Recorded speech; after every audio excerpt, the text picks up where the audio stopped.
What's going on, everybody? Welcome back to the Real Reflections channel. My name is Caleb, and today we're going to continue our little checkup of the year 2023. We're going to talk about my top 5 favorite TV shows of the year so far. This list is a lot less concrete than the movies list was because TV is a lot harder to keep track of. I don't like they're serialized, which is like Letterboxd but for TV. I find it much harder to keep track of TV than I do movies for some reason. I don't know. So this list is a lot less concrete, and I'm just kind of going off of memory. I can never remember to log anything on serialized. So I'm just kind of going off of my memory of the things that I've watched this year. So, without further ado, I guess let's jump into the top 5. Coming in at number 5, Unicorn Warriors Eternal. Now I'm cheating. I'm cheating a little bit here because the show isn't over. We just aired episode 7 Thursday night. 7 out of 10 aired Thursday night, so the show's not over. But this is a really, really interesting show. For those of you who don't know, it's an animated show on Adult Swim by Genndy Tartakovsky. Genndy Tartakovsky, the guy who did Clone Wars 2003, Samurai Jack, Powerpuff Girls, Symbiotic Titan. I think on the podcast I said Generator Rex, which was not correct. Symbiotic Titan. He did Primal, and this is his latest show. And it's a really, really interesting show about this group of superpowered beings in the 1870s, I think. But it's this group of superpowered beings whose souls are like passed down from generation to generation, and they're awoken whenever they're needed. Whenever evil rises, they're awoken. Awoken? I don't know. I don't know. But they're awoken whenever evil arises to fight the evil, and then they go away. And it's a really, really interesting show. I'm consistently shocked every week by how well written it is, by how much attention is given to the individual characters.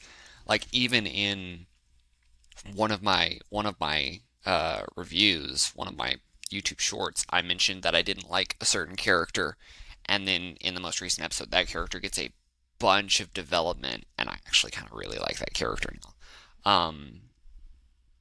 But also the show does a really good job of giving attention to regular people. So often in especially animated superhero fare, there is no conversation about collateral damage. There is no conversation about the way secret identities affect real people.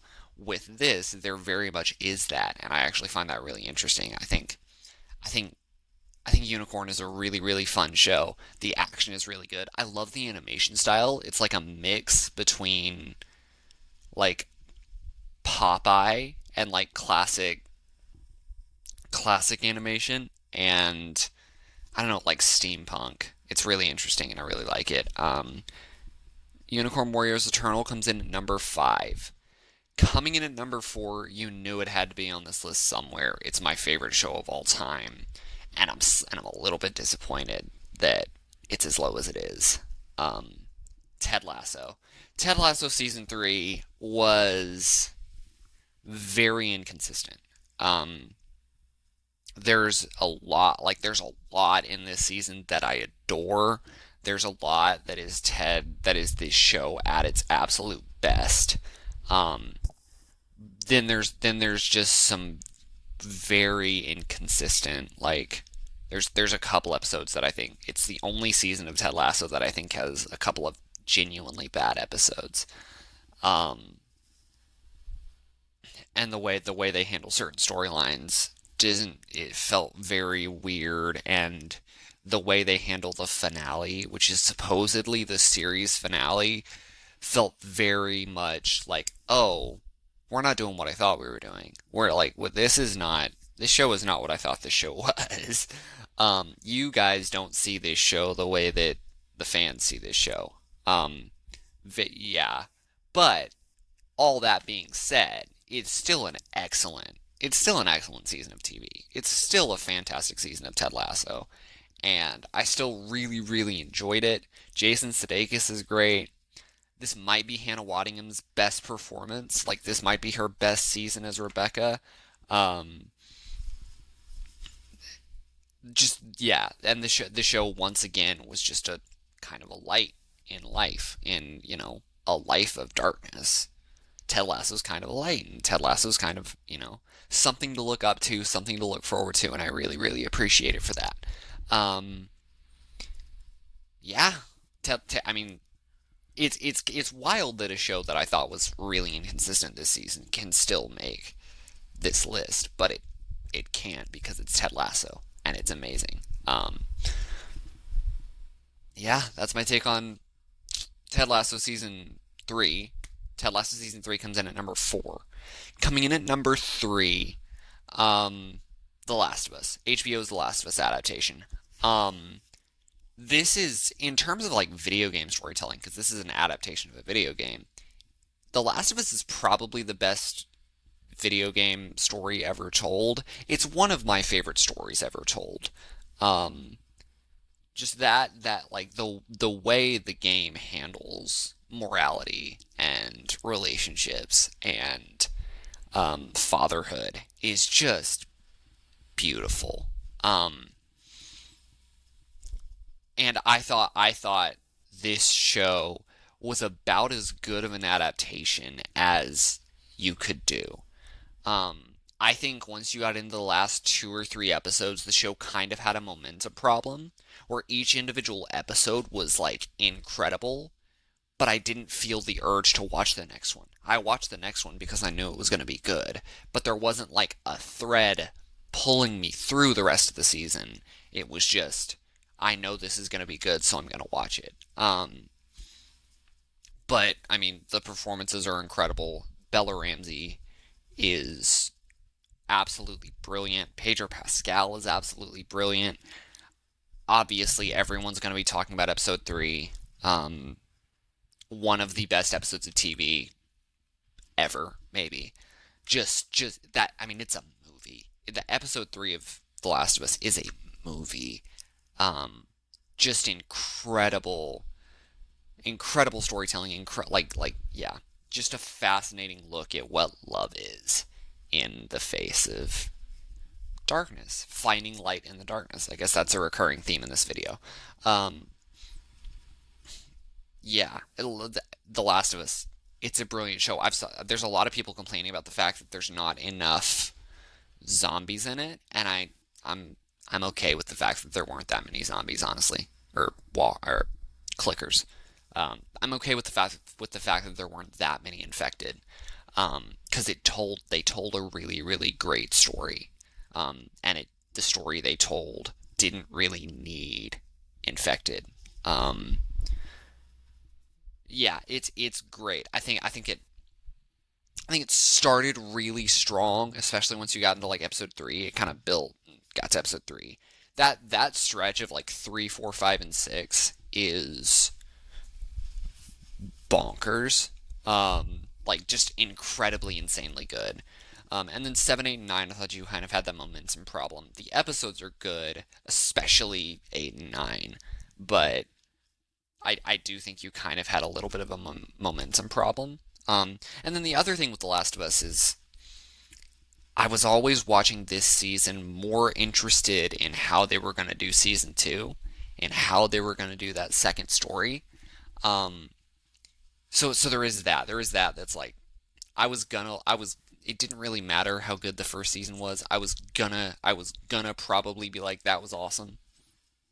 And then I'm still gonna watch season two. Season one could have been bad. All I care about is seeing how they handle season two and how Twitter reacts to season two. That's all I care about. But yeah, the Last of Us is a really, really strong show, and it's really, really good, and I highly recommend it. Just incredible. The Last of Us comes in at number three. Coming in at number two, a show that kind of consumed my life for a second. If you've been listening to the podcast for any period of time in the last year, right? We haven't been going a year. We've been going about 6 months. But if you've been listening to the podcast for any period of time, you know that for like 2 or 3 weeks there, Daisy Jones and the Six completely consumed my life. I literally couldn't wait for the rest of the show to come out, so I listened to the book on audiobook, loved the book, and then bought a hard copy. um, and I'll be honest, I think the first half of the show is better than the book. I think because it gives you that like it gives you characterization for Billy and Daisy. The way the book is told, it's all reminiscing, it's all looking back, and it's in first person, so it's inherently unreliable, which makes it really, really compelling. And I think the payoff for it, like I think the second half of the book is better than the show. I think the ending of the book is better than the show. Um, but with the show, for at least the first half, you get that like you get an in the moment look of who these characters are and how they act and what their relationships were. And I think that works a little bit better in the show. I think that inherently works a little bit better with TV. Whereas with the book, you're telling the story from an unreliable perspective. But then I do think once you get into the ending, once you get into the last like 2 or 3 episodes, once I had caught up with the book, with the show, because I started watching it, um, I think I started reading it in between episodes like 7 and 8. I forget how they did it. I think it was 7 and 8. Yeah, they 8 and 9. There's 10 episodes. Yeah. So they did 1, 2, and 3 in one week, 4, 5, and 6 the next week, and then 7 and 8 the next week. So I think I started reading it in between 6 and 7, um, and I think once I caught up with it, the and was ahead of the show. I think the book might have lapped it a little bit, maybe. Um, but yeah, I think the way they handle the ending is as good as you could handle the ending on in a TV show, but exactly what makes the show better in the first part makes it less interesting in the second half, because in the second half you're given as at because like it's told through these interviews as the characters in the modern day in the interviews, kind of as their walls come down and they become more honest because they go through an arc, because it's that well written, as they go through their arc, they become much more honest. So you get a much more clear look into their heads and what they were thinking and the struggles that they were going through. And because you get that look, they don't have to like actually show you those struggles through action. So like spoilers, in the last episode of the show, Billy fully relapses into alcoholism. Um, and like he's just drinking again. And but in the movie, in the book, he doesn't. He struggles with it deeply, and there's a scene at a bar with a fan that is one of my favorite scenes in media, maybe. That just knocked my socks off. So in the book they have a much larger license to tell you things. In screenwriting, there's the old rule that show don't tell. So in the show, they do a lot of showing and not telling. But in the book, they have a license to just tell you some stuff. And I actually prefer the telling in the book. But yeah, other than that, like the show consumed my life for a couple weeks. I was obsessed with it. I'm still kind of obsessed with it. The music is great. The performances are incredible. Riley Keough, rock and roll royalty. She's amazing. Sam Claflin's amazing. They're incredible singing. Just a really, really great show. And if you haven't seen it, I would highly recommend it.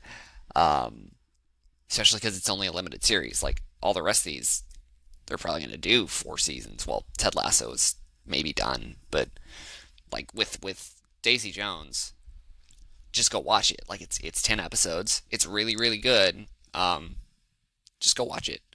Yeah, Daisy Jones and the Six comes in at number two. Coming in at number one, kind of in the vein of Ted Lasso because it's by the same showrunner, which is probably why Ted Lasso season 3 was a little bit weird because the showrunner left to go work on this show. And that is Shrinking, starring Jason Segel and Harrison Ford. The biggest thing to talk about here, and the thing that I think maybe the sole reason this is my favorite show of the year so far, is Harrison Ford. I like Harrison Ford is 80 years old. You would think the dude didn't have any surprises left in it. Like he's 80 years old, one of the most iconic leading men. Not saying he's like the best actor of all time, but one of the most iconic leading men ever. You would think he wouldn't have any surprises left. But then he decides to do this dramedy and is the absolute funniest part about it. I still cannot believe how hard Han Solo made me laugh. Like it would be so easy for him to come into this TV show and just even if he was like doing it well, just play the grump. Just be the grumpy guy for the show be the grumpy guy for 10 episodes. But he doesn't do that. He like there's so many layers to this performance of like, yeah, he's grumpy, but the character has an arc. The character undergoes a change throughout the story. He's hilarious, and he's hilarious because he cares. There's things that this character likes. There's things that this character is passionate about, and Harrison Ford just naturally has apparently like I didn't know this before the show. Harrison Ford just has this naturally very spot on comedic timing that's mind blowing. Um, just brilliant. Just he's brilliant. But even going on from that, like the whole show is just incredibly funny. All the characters are incredibly likable. Um, Even to the point of like I'm not sure this. The reason I still think Ted Lasso overall is a better show is because that had a plot driving it. That had like the football team. That had AFC Richmond driving the plot. This almost doesn't really have a plot. It's just, I mean, it does. Jason Segel's character, his wife died about a year before the show takes place, and um, it's about him like grieving and accepting that and trying to grow as a person and trying to heal his relationship with his daughter. So like, there's absolutely some incredible emotional elements there. But the thing that I think put the show over the edge was just the relationships between the characters. The fact that Harrison Ford manages to have so much chemistry with Jason Segel, with Jason Segel's daughter, with another one of the psychiatrists, another one of the therapists, with Jason Segel's best friend. The fact that, yeah, I think it really is the fact that all these characters have such a fun relationship to watch that the plot almost doesn't really matter. Um, yeah, Shrinking is brilliant. It's a show about growth, and I think it does a really really good job of portraying that. But just a really really brilliant hangout show, and I loved it. I loved it. I thought Harrison Ford. I think it might be like a top five Harrison Ford performance. Like it's not Han Solo, it's not Indiana Jones, it's not I really like him in Sabrina, the Sabrina remake. It's not those things. But like it is I can't like maybe I need to watch more Harrison Ford, but it's up there and it's great. Shrinking is a really really brilliant show. It's on Apple TV Plus. I'm going to say this again. I've said this like 4 or 5 times. If you don't have Apple TV Plus, you should get Apple TV Plus. They are the most quality. They're in a mess this year. Ghosted was bad, and apparently The Crowded Room with Tom Holland is not very good. But up till now, up until the last like month and a half, Apple TV Plus has been the most quality, consistent streaming service. Assuming it comes out this year, Severance season 2 is probably my most anticipated show of the rest of the year. I think I like Severance. Severance season 1 was my favorite show of last year. It's brilliant. Apple TV Plus has my favorite documentary, Boy State, which is great. Well, I don't know if it's my favorite documentary, but Boy State is really good.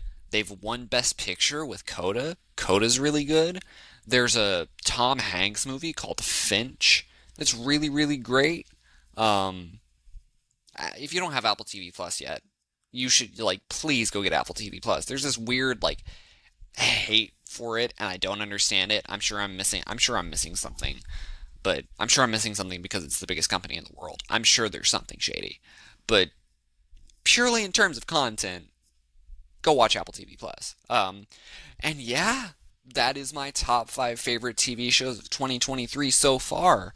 Um, Feel free to jump down in the comments below and let me know what your favorite shows of the year so far are. Don't forget to like, share, and subscribe. Do all of the YouTube things. Yeah, we got one more list left. I'm going to do a top 5 most anticipated, or maybe, yeah, top 5 most anticipated films of the rest of the year. Also, I didn't do honorable mentions, but in terms of what my honorable mentions would be, there's a show called The Rig on Amazon Prime that's really interesting. It's only 6 episodes. It came out the first week of January, and nobody talked about it. It's really good. I was a little bit disappointed by the finale because I thought we were going a certain direction, and then the direction we went was not as interesting. But it's still really good. And then there's Kaleidoscope, which is bad, but the idea is so interesting that I feel like I have to mention it. The idea with Kaleidoscope is you can watch the show in any order, as long as you watch a certain episode, the white episode. As long as you watch the white episode last, you can watch the show in any order. And I thought it worked for the first 4 episodes, but there's a couple of episodes that take place after the white episode, chronologically, but you're still supposed to watch the white episode first. And I thought that ruined the momentum of the show, especially the red episode, which is 9 months or 6 months after, and it shows the end game for all the characters. I thought it completely ruined the momentum of the show, and I really, really don't think it worked. But it's still worth checking out, just because I think the idea is so interesting. Netflix is doing a lot of those interesting type things. But yeah, that's my top 5 favorite TV shows of the year. Feel free to comment below, let me know what yours are, and we will see you in the next one.